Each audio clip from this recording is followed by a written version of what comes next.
What's up, doll collectors, hobbyists, fabs, and besties? I'm Toya, an adult doll collector. Welcome to my Miniverse. 1/6 scale is the doll size I mainly work with.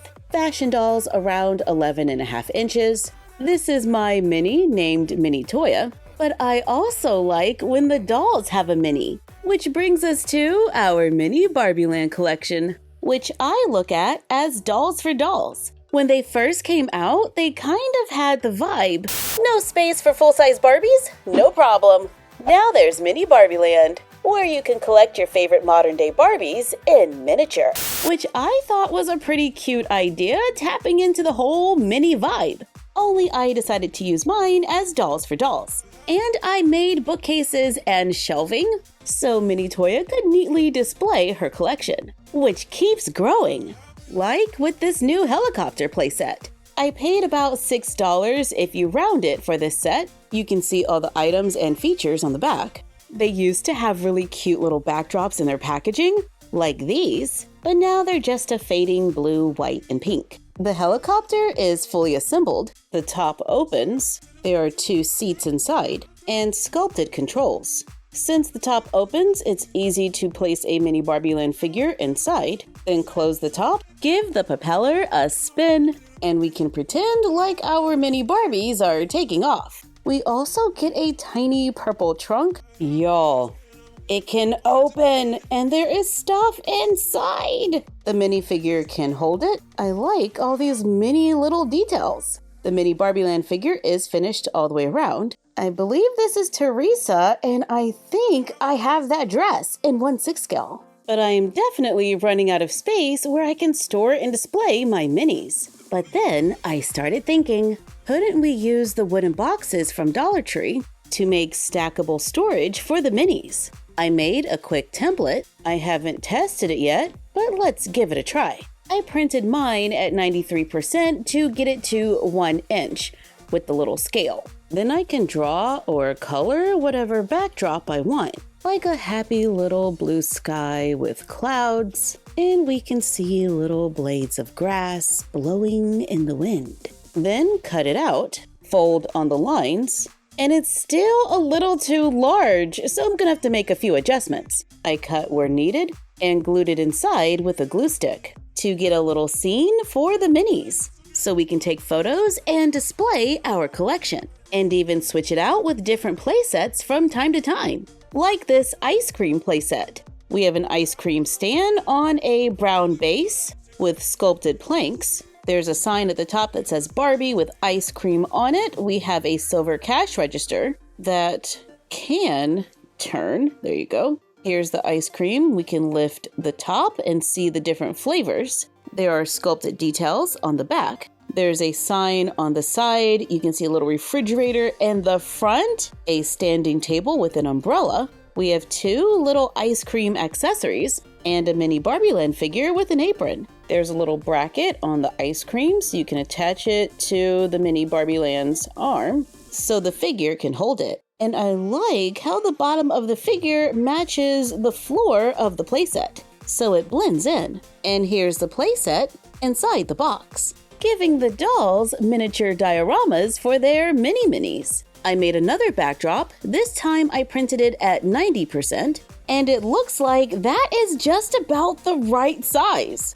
and perfect for the Mini BarbieLand bowling alley. So far, this is my favorite one. I think it is super cute. There's a pink bench in the corner with places to hold drinks or ice cream. We have a sign that can move. All the bowling balls on the rack are painted. There's a little menu on the side. We get a miniature gold trophy and a lane with pins and a bowling ball. We can use a little heart on the side to roll the ball down the lane and knock over the pins. The included Mini BarbieLand figure wears a jean skirt and a striped shirt and little bowling shoes. We also get a tiny orange drink and ice cream in a different color. Here it is inside of the wooden box. And if we put the backdrop on cardstock, you totally don't have to glue it in. But I'm liking where this is going. So I made another one that's more realistic, printed it at 90%. I glued it to cardstock and cut it out. Now I can place it in a box or just use it as a backdrop. for the Mini BarbieLand taxi cab, where we get a pink and white cab that says taxi on the top with a heart. There are painted details around the sides, and the top can open, so we can place the included figure and her accessories inside. Then close it, and you can see them in there. We get Barbie in a denim shirt with a pink skirt with stars, a blue bear with a heart base so we can attach to playsets. We get a purple shopping bag that can fit on the doll's hand so she can hold it. That's kind of cool. And we get a pretzel. I think this is a pretty nice backdrop.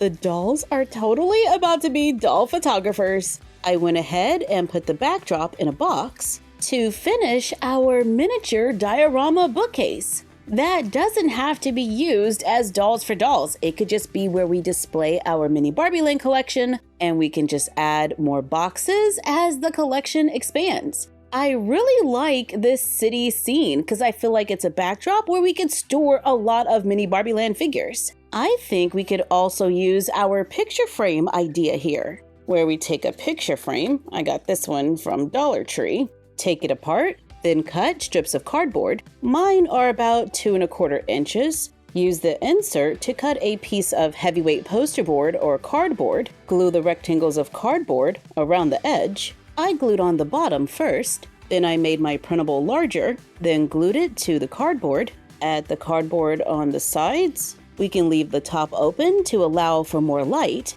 Then glue on the frame, glue on the back. I finished the top edges with strips of black cardstock to make a shadow box that's pretty light, and we can hang it on the wall and use it to display our Mini BarbieLand figures. And with the size of this space, we could store quite a few. I like this idea. It reminds me of those mini art galleries people were making on Pinterest. So let's do it. I'm making it the exact same way by taking it apart, then cut cardboard, cover it with white poster board, cover the bottom board with a wood grain paper. I covered it with clear tape for a little shine, and so we can use poster putty to attach our figures and keep them from falling down. Then glue the floor and the side walls onto the back wall. Then add the frame, then add the back to make a gallery and a shadow box. And now we need art. Like many brands create masterpieces. And yes, I will take any opportunity to open a Mini Brands capsule, even when I just need the collector's guide, full of mini paintings for our gallery.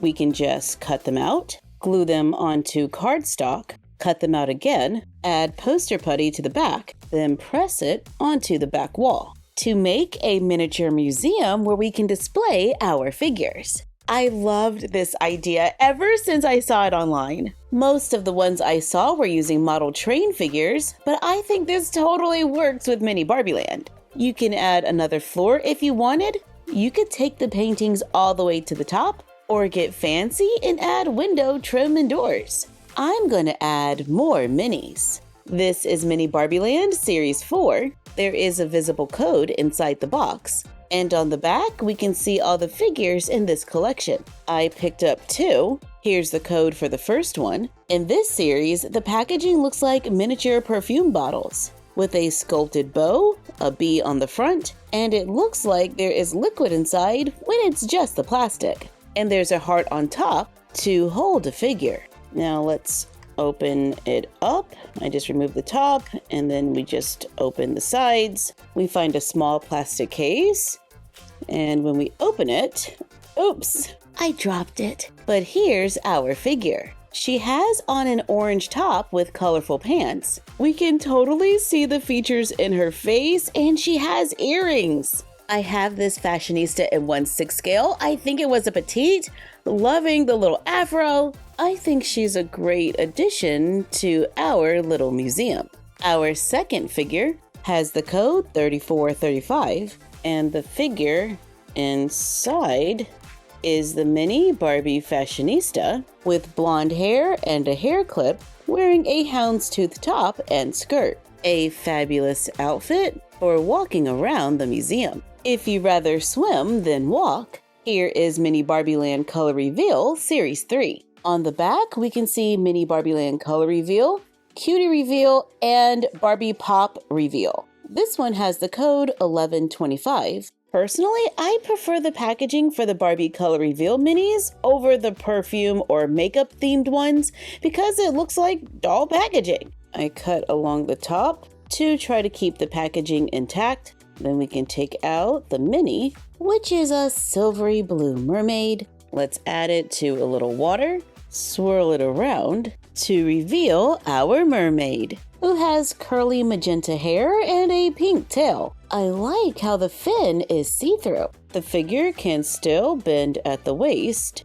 and is a great size to be a doll for dolls. Let's check out one more mermaid with the code 1135. This mermaid has a crown. Let's place it in the water for the big reveal of our next mermaid, who has straight lavender hair and a purple and white tail, giving us another mermaid to add to our collection. And before I do anything else, let's grab our little scrapbook and the Mini BarbieLand packaging, cut out a few pictures, and glue them on to make the next page in my journal. Now let's circle back to the mermaids because they gave me an idea. This is a Barbie mermaid with the Odile face sculpt that I put on a made-to-move Barbie body. This is an original body type, but since today is all about minis, and I have been known to not use petite Barbies, I thought we could fix that by swapping a few heads. Like this once mermaid, I'm going to use the Christy Yamaguchi body for this quick swap. I don't think it's an exact match, but it's what I have for now. Let's see how these two look together. That body is currently being used by a mermaid, so I have to soak it in warm water. It's gonna take a minute, and let's do this one while we're at it too. I think it belonged to this Barbie Looks doll, who might match this Barbie ballerina. Y'all, neither one of these are an exact match. This one is not too bad, but we'll have to see how it looks in photos. The difference in this one is a little more noticeable, but I do like the petite bodies with these faces. So let's take Blue Sensation and match her to Model 8 from the new Barbie Basics. So these are easy head swaps with those new neck pegs. And as we've seen before, the match here is pretty good. And we can always put the girls who aren't perfect matches in hoodies and turtlenecks. And see how we feel about our new crew, rocking some Illy Forever fashion. It's always fun to try something new with the dolls. Check out new minis and make new displays. So thank you for joining us for another MyFroggyStuff video. Like, comment, share, and subscribe. Don't forget to ring the bell and follow us on Instagram and YouTube at MyFroggyStuff and Bella of MyFroggyStuff on Instagram. And we will see you next time. Bye!